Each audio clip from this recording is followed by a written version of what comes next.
اب اس سے بڑھ کر کیا چاہیے کہ ہمارے لیے فرشتے دعا کریں۔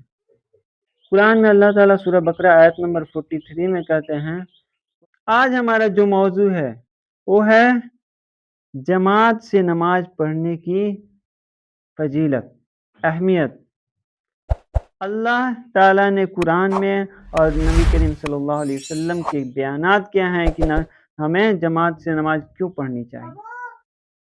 اللہ تعالیٰ قرآن کریم میں فرماتا ہے سورہ بقرہ آیت نمبر 43 میں، وَأَقِيمُوا الصَّلَاةَ وَآتُوا الزَّكَاةَ وَارْكَعُوا مَعَ الرَّاكِعِينَ، نماز قائم کرو، زکوٰۃ ادا کرو اور رکوع کرنے والوں کے ساتھ رکوع کرو۔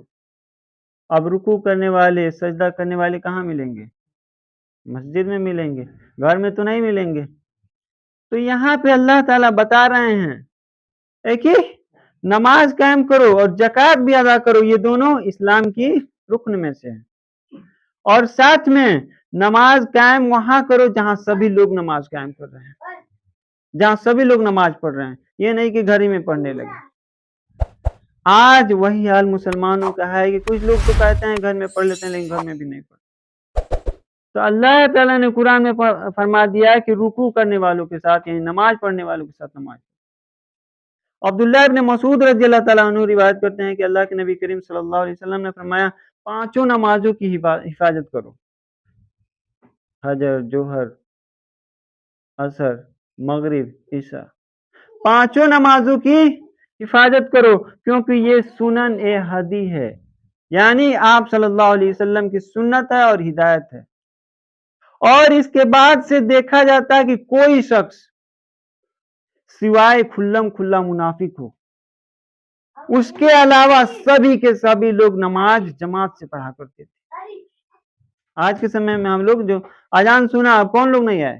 جو غیر مسلم ہیں۔ اور یہاں تک کہ کوئی شخص نہیں آ پاتا تو اس کو دونوں کندھے پر سہارا دے کر لایا جاتا اور اس کو کھڑا کر دیا جاتا۔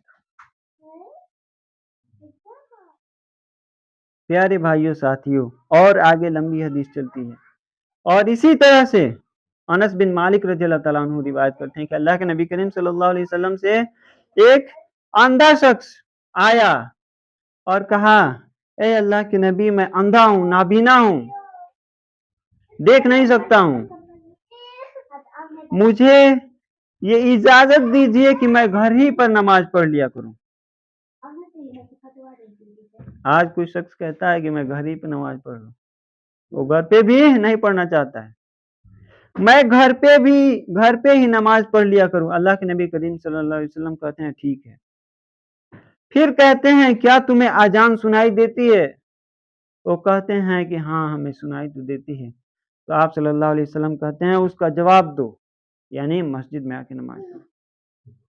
سوچئے ایک نابینا شخص جسے اللہ کے نبی نے یہ تاکید کی کہ تم مسجد میں آ کے نماز پڑھو اور باجماعت نماز پڑھنے کی کوشش کرو، نماز کو مت چھوڑو۔ آج ہم لوگ کیا ہے؟ صحت مند ہیں، آنکھ سے دیکھنے والے ہیں، چلنے والے ہیں، چلتے پھرتے ہیں، ساری چیزیں ہونے کے باوجود ہم نہ گھر پہ نماز پڑھ پا رہے ہیں، نہ مسجد پہ نماز۔ ایسے شخص کے لیے اللہ کے نبی نے یہ نہیں کہا کہ تم گھر پہ ہی نماز پڑھ لو۔ آج کئی لوگوں کا ہے عذر ہو جاتا ہے، بیماری تکلیف ہو جاتی ہے، نہیں آ پاتے ہیں، اولادیں گھر پہ نہیں رہتی ہیں، یعنی بال بچے گھر پہ نہیں رہتے ہیں، کوئی لانے لے جانے والا، تو ایسی حالت میں تو ہے کہ آپ وہیں پہ پڑھ لیں۔ لیکن اگر ہمارے پاس کوئی عذر نہیں ہے پھر بھی ہم چھوڑ دے رہے ہیں، ہم نہ آنکھ کے اندھے ہیں، نہ پیر کے لنگڑے ہیں، کوئی عذر نہیں ہے، اور پھر بھی ہم جماعت سے نماز نہیں پڑھ رہے ہیں۔ پیارے بھائیوں ساتھیوں، عمر رضی اللہ تعالیٰ عنہ روایت کرتے ہیں کہ اللہ کے نبی کریم صلی اللہ علیہ وسلم نے فرمایا، ایک شخص جو گھر میں نماز پڑھتا ہے اور ایک شخص جو مسجد میں آ کے جماعت کے ساتھ نماز پڑھتا ہے، اس میں 27 درجے کی انتر ہوتا ہے۔ جماعت سے پڑھنے والے نماز کو 27 گنا زیادہ نیکی دیا جاتا ہے۔ صحیح بخاری میں ایک اور حدیث ملتا ہے، اللہ کے نبی کریم صلی اللہ علیہ وسلم نے فرمایا، है कि तुम घर में नमाज पढ़ते हो या बाजार में नमाज पढ़ते हो, अगर कोई शख्स जमात के साथ नमाज पढ़ता है तो उसे 25 गुना ज्यादा नेकी मिलता है। इसका कारण ये है कि जब वो अच्छी तरह से वुजू करता है, पाकी हासिल करता है और फिर मस्जिद की तरफ ज्यों ज्यों जाता है, उसका एक दर्जा बुलंद होता है, एक दर्जा गुनाह माफ हो जाता है, एक गुनाह माफ हो जाता है।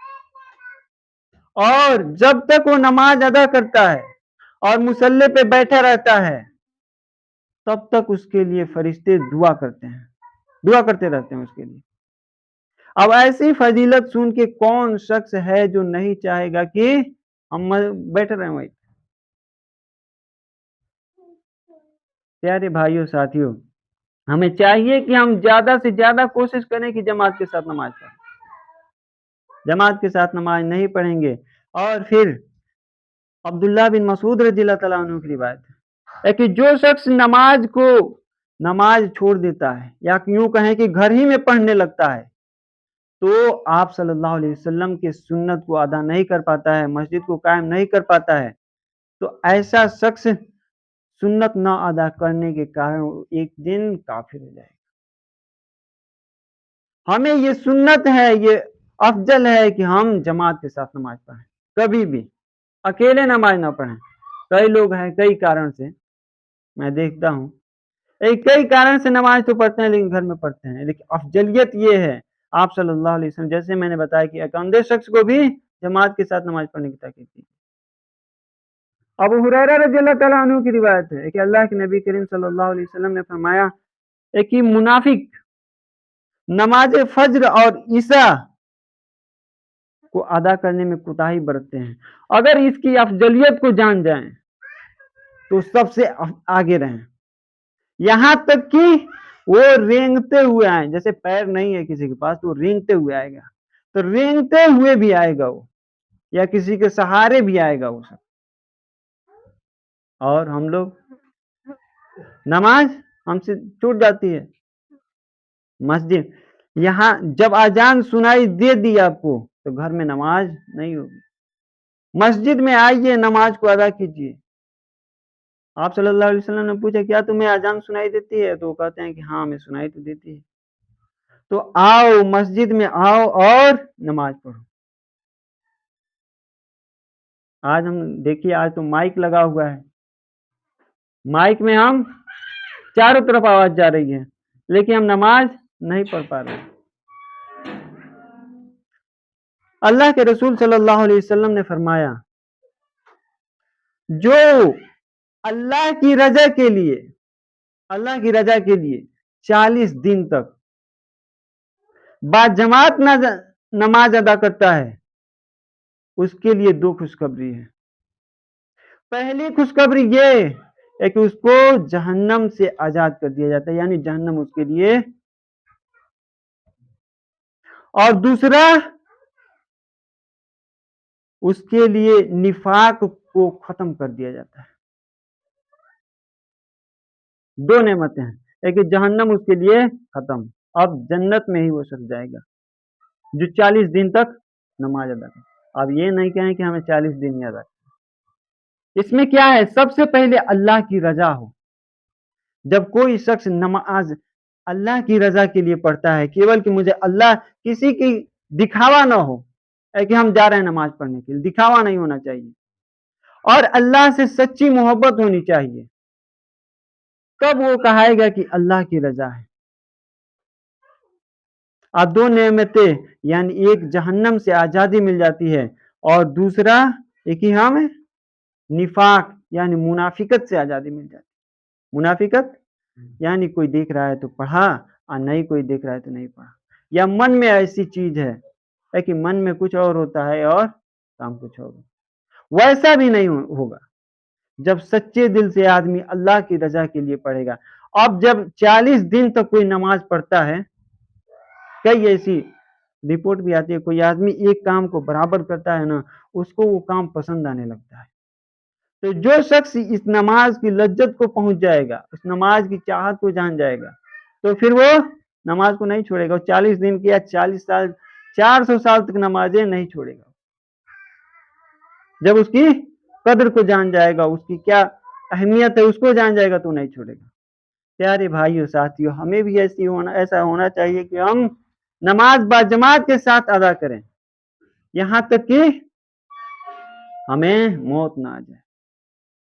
और हम जब भी नमाज पढ़ते हैं तो क्या होता है, नमाज पढ़ते हैं जब तक हम जय नमाज पे हैं, अपनी जगह पे हैं, फरिश्ते दुआ कर रहे हैं।